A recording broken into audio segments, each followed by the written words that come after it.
Hi, happy morning. Welcome to நலம் ஆரோக்கியம் மேகலை மணியன்ஸ் கிச்சன். வாங்க, இன்றைக்கி நம்ம ஒரு அருமையான மட்டன் பிரியாணி போலவே இருக்கக்கூடிய பலாக்காய் பிரியாணி தான் பார்க்க போகிறோம். வாங்க.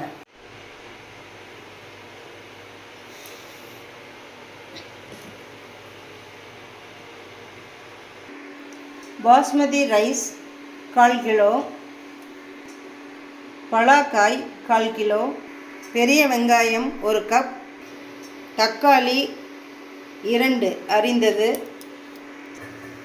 இது பாருங்கள், பெரிய வெங்காயத்தை நறுக்கி எண்ணெயில் பொரித்து வச்சுருக்கேன். ஒரு 2 வெங்காயம். இது தயிர் 1/2 கப், இஞ்சி பூண்டு பேஸ்ட்டு 1 ஸ்பூன் எடுத்துக்கோங்க, போதும். காஷ்மீரி சில்லி பாருங்கள் 1 ஸ்பூன், தனியா பொடி 1 ஸ்பூன், தனி மிளகாய்த்தூள் 1/2 ஸ்பூனுங்க, உப்பு தேவையான அளவு, மஞ்சள் பொடி சிறிதளவு, நெய் 1 டீஸ்பூன், சீரகப்பொடி 1/2 டீஸ்பூன். பாருங்கள், ஃபஸ்ட்டு பலாக்காயில் தேவையான மசால் எல்லாமே போட்டு நம்ம ஊற வச்சிடலாம். தயிர் 1/2 கப், 1/2 ஸ்பூன் தனி மிளகாய்த்தூள், 1 டீஸ்பூன் காஷ்மீரி சில்லி தூள், 1 டீஸ்பூன் கொத்தமல்லி தூள், அடுத்து 1/2 கப் வறுத்த வெங்காயம். இதில் புதினா இலைகள் அண்டு கொத்தமல்லி இலைகள் கொஞ்சமாக போட்டுக்கலாம். இது எல்லாமே போட்டு இப்போ நம்ம நல்லா பெசரி இதை அப்படியே 1/2 hour ஊற வச்சிடலாங்க. மஞ்சள் பொடி கொஞ்சம் போட்டுக்கலாம்.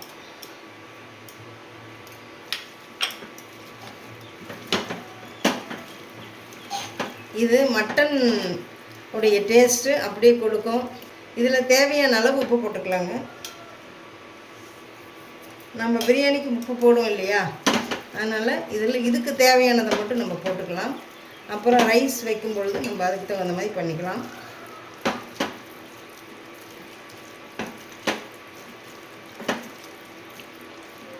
ஓகே, இப்போ நம்ம இதை நல்லா கலக்கி வச்சிட்டோம்.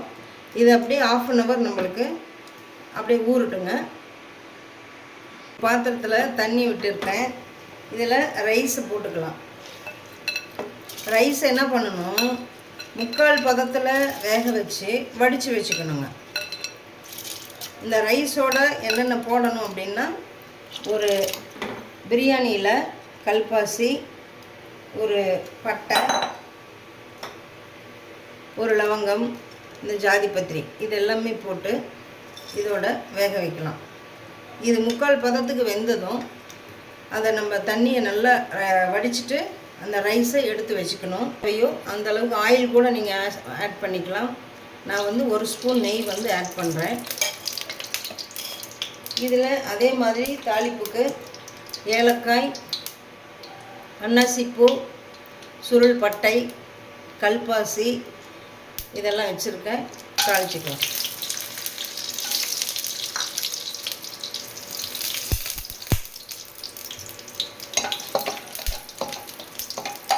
இதோடு நம்ம இப்போ பெரிய வெங்காயம் அரிஞ்சது 1 கப் போட்டுக்கலாம். இது நல்லா பொன் வறுவலாக வர்ற வரைக்கும் நம்ம இதை ஃப்ரை பண்ணலாம்.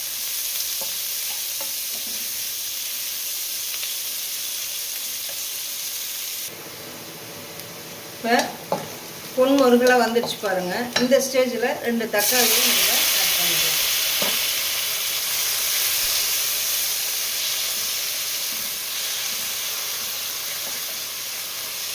தக்காளிக்கு தேவையான அந்த உப்பு கொஞ்சம் நம்ம போட்டுக்கலாம். சீக்கிரமாக வதங்கும். இது வதங்கி நைஸாக ஆகிற வரைக்கும் வதக்கணுங்க. இந்த ஸ்டேஜில் 2 பச்சை மிளகாய் ஆட் பண்ணிக்கலாம்.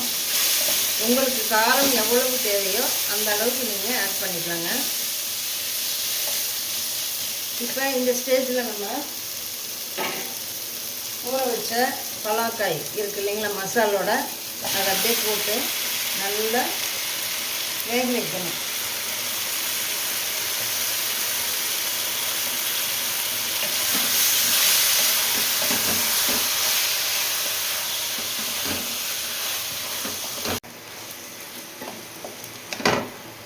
இதில் உப்பு போட்டிருக்கோம், தக்காளியில் உப்பு போட்டிருக்கோம், ரைஸில் உப்பு போட்டிருக்கோம்.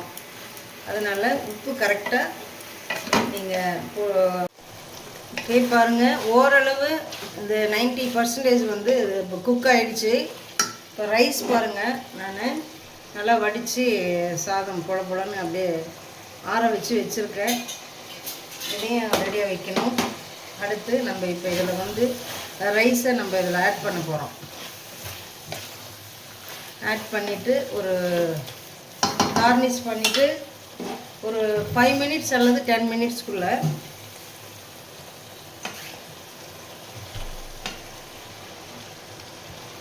நம்ம அப்படியே தம் வச்சு வேக வைக்க போகிறோம்.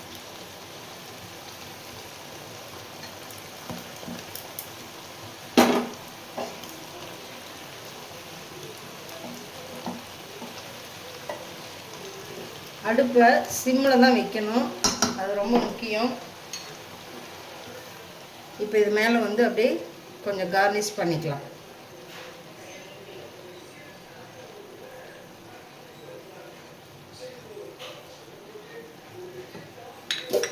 கொஞ்சம் புதினா இலைகளும் கொத்தமல்லி இலைகளும் அப்படியே கார்னிஷ் பண்ணிவிட்டு தேவையானவங்க கீ வந்து ஒரு 2 ஸ்பூன் ஊற்றிக்கலாம். முக்கியமாக இதில் காளானோட நம்ம உப்பு ஆட் பண்ணி ஊற வச்சுருக்கோம், தக்காளியில் உப்பு போட்டிருக்கோம், ரைஸ் வேக வைக்கும் பொழுது உப்பு போட்டு வேக வச்சுருக்கோம். அதையும் நீங்கள் மைண்டில் வச்சுக்கணும். இப்போ இது மேலே வந்து லைட்டாக ஒரு 1/2 டீஸ்பூன் வந்து கீ வந்து ஆட் பண்ணிக்கிறோம். இப்போ சிம்மில் வச்சாச்சுங்க. லிட்டு போட்டு இப்போ நம்ம க்ளோஸ் பண்ணிடலாம். ஒரு 10 மினிட்ஸ் கழித்து நம்ம இதை ஓப்பன் பண்ணி பார்க்கலாம். இப்போ கொஞ்சம் சீரக பொடி லைட்டாக மேலே தூவிக்கலாம். லிட்டு போட்டு இப்போ க்ளோஸ் பண்ணி வச்சிடலாம். ஒரு 10 மினிட்ஸ் கழித்து நம்ம பார்ப்போம். பாருங்கள், இப்போ நம்ம ஓப்பன் பண்ணி பார்ப்போம். நம்மளுக்கு பலாக்கா பிரியாணி ரெடி ஆயிடுச்சு. இதை அப்படியே நம்ம எடுத்து சர்வ் பண்ண வேண்டியது தான். இதை நம்ம கிளறி பார்ப்போம்.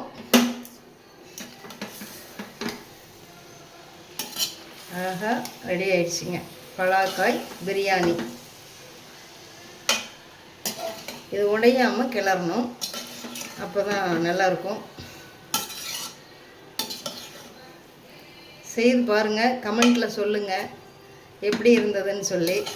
முக்கியமாக அந்த உப்பு போடுறத கரெக்டாக மறந்துடாமல் சரி பண்ணிக்கோங்க. இதுக்கு காளான் சுக்கா ரொம்ப நல்லாயிருக்கும், அதை தொட்டுக்கிறதுக்கு அதையும் செய்து சாப்பிடுங்க. ரெண்டாவது தயிர் பச்சடி ரொம்ப நல்லாயிருக்கும்.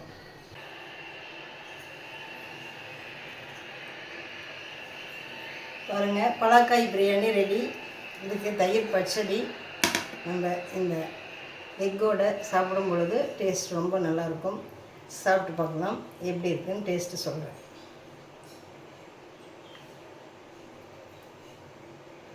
நல்லா இந்த பலாக்காய் பாருங்கள், நல்லா வெந்திருக்கு.